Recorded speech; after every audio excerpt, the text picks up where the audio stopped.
Hello friends, welcome to my channel. কেমন আছেন সবাই? আশা করি ভালোই আছেন। আজ মাখানা, শাহি মাখানা সবজি বানাবো। তো তার জন্য লাগছে মাখানা, লাগছে পেঁয়াজ, টমেটো, রসুন, আদা, কাজু বাদাম আর মটর। সবগুলো আমি তৈরি করে রেখেছি। তারপর একটা কড়াইয়ের মধ্যে আমি একটু জল দিয়ে আর কাজু, টমেটো আর পেঁয়াজকে একটু আর আদাকে, রসুনকে ভালো করে একটা সেদ্ধ করে একটা পেস্ট তৈরি করব। আমি জলের মধ্যে বসিয়ে দিয়েছিলাম। তো এখন আমি উঠিয়ে নেব। তো এটা ঠান্ডা হওয়ার পর আমি এটা একটা পেস্ট তৈরি করব। তো মিক্সচার গ্রাইন্ডারে কোটোতে রেখে দিয়েছি। ঠান্ডা হওয়ার পরে আমি এটা পেস্ট করব। তো কড়াইটা আমি ওয়াশ করে নেব। তো কড়াইটা ওয়াশ করে আমি বসিয়ে দিয়েছি। তার মধ্যে আমি দিয়ে দিব সাদা তেল আর দিয়ে দিব সামান্য পরিমাণ একটু ঘি। পুরোটা ঘি দিয়ে রোস্ট করতে পারবো আমি মাখানা। আমি একটু সাদা তেল আর ঘি ইউজ করেছি। যেটাই থাকে বাড়ি ঘরে, সাদা তেলও ইউজ করতে পারবেন, ঘিও ইউজ করতে পারেন। তো হালকা করে আমি ভালো করে একটু শ্যালো ফ্রাই করে নেব। তো ভালো করে এই মাখানাগুলো আমি শ্যালো ফ্রাই করে নেব। সামান্য একটু নুন দিয়ে দিব, ভালো করে একটু হালকা হালকা ভেজে নেব। তো হালকা করে সুন্দর করে ভেজে নিব। এই মাখানা রেসিপি কে কে বানাতে পারেন আমি জানি না। আমি প্রথমবারই ট্রাই করেছিলাম বাড়িতে আরও 2-3 বার।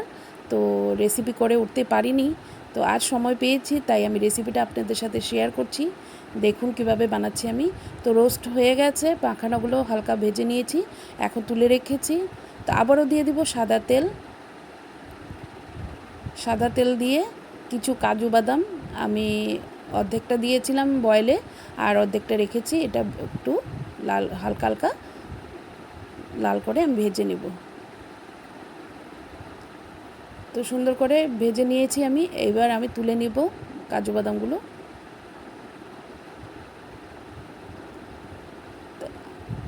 উনুনটার আঁচ কমিয়ে হালকা হালকা করে কাজু বাদামগুলো ভেজে তুলে রাখতে লাগবে। তো এটা ভাজা হয়ে গেছে, এটা সাইডে রেখে দেব। তারপর কড়াইতে সামান্য আরেকটু তেল দেব। তেল দিয়ে আমি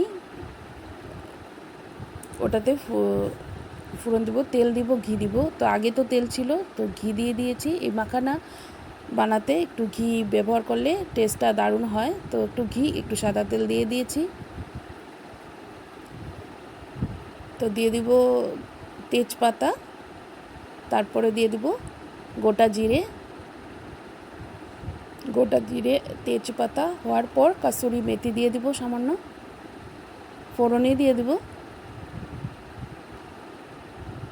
ফোড়নে দেওয়াতে ওটার সবজিটার সেন্টটা খুব ভালো হয়। তারপর যে পেস্টটার জন্য আমি যে কাজু বাদাম আর টমেটো, রসুন, আদা আমি সেদ্ধ করে রেখেছিলাম, ওটাকে ঠান্ডা হওয়ার পর আমি একটা পেস্ট তৈরি করেছি। তো ওই পেস্টটা আমি দিয়ে ভালো করে কষিয়ে নেব। আর যা যা মশলা লাগে আমি তা ব্যবহার করব। তো বাটিটা ধুয়ে আর একটু জল দিয়ে দিলাম, বাটিতে লেগেছিল মশলা তাই। তো দিয়ে দেব নুন আন্দাজ মতন, দিয়ে দেব হলুদ গুঁড়ো,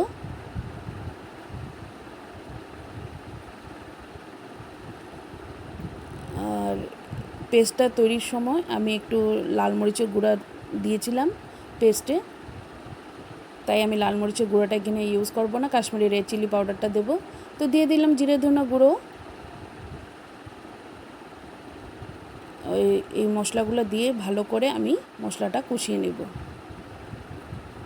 তো রেড চিলি গুঁড়োও আমি দিয়ে দিয়েছি কালারটা ভালো হওয়ার জন্য। তো ভালো করে মশলাটা কষিয়ে নিব।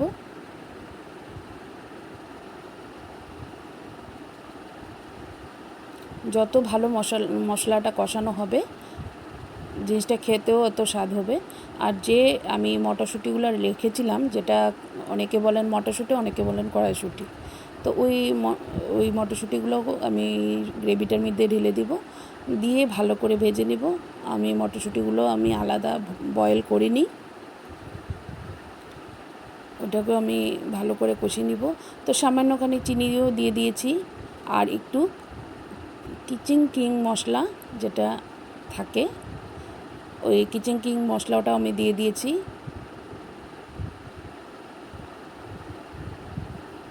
কিচেন কিং মশলা না থাকলে আপনি যে কোনো মিক্সচার এমডিএইচের যে সবজি মশলা থাকে, এটা এমডিএইচেরই কিচেন কিং মশলা, যে কোনো এসে সবজি মশলাটাও আপনি ব্যবহার করতে পারবেন, না থাকলে কোনো দরকার নেই দেওয়ার। আমি ছিল তাই দিলাম। তো কাজু বাদাম যে ভেজে রেখেছিলাম ওইটাও দিয়ে দিয়েছি। তারপর ভালো করে কষিয়ে নিলাম। দেখুন সাইড দিয়ে তেলটা বেরিয়ে আসছে, তো ওইটাতেই বোঝা যাবে যে মশলাটা খুব ভালো করে ভাজা হয়েছে। আর যে মাখানাগুলি রেখেছি ওইগুলো আমি আস্তে আস্তে ঢেলে দেব, আর ভালো করে এই সবজি মানে গ্রেভিটার সাথে আমি ভালো করে মিক্সড করে নেব।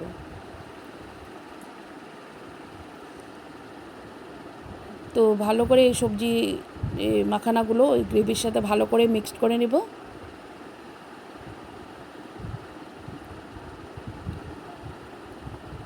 এইসব বানিয়ে বাচ্চাদেরকে দিলে খুবই আনন্দ করে খাবে, কারণ এই রেসিপিগুলো বাচ্চাদের লেগে খুবই পছন্দের এক খাবার। আর যারও ইচ্ছা করে তো যদি রুটি থাকে রুটি দিয়েও এই সবজিটা খুব টেস্ট লাগবে।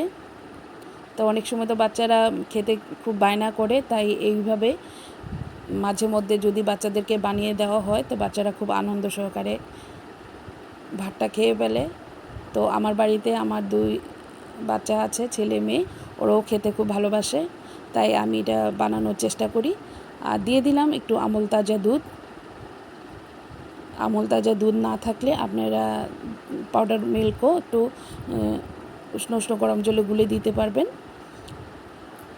তো একটু আমুল তাজা আর একটু জল আমি দিয়ে গ্রেভিটা তৈরি করব।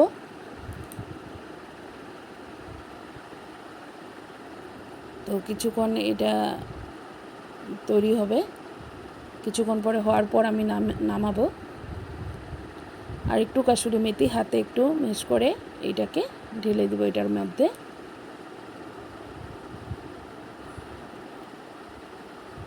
তো সুন্দর করে নেড়ে চেড়ে একটু আঁচটা কমিয়ে আমি কিছুক্ষণ রেখে দেব। একটু গরম মশলা গুঁড়োও দিব আমি। তো মোটামুটি হয়ে আসছে, এখন আমি নামিয়ে নিব।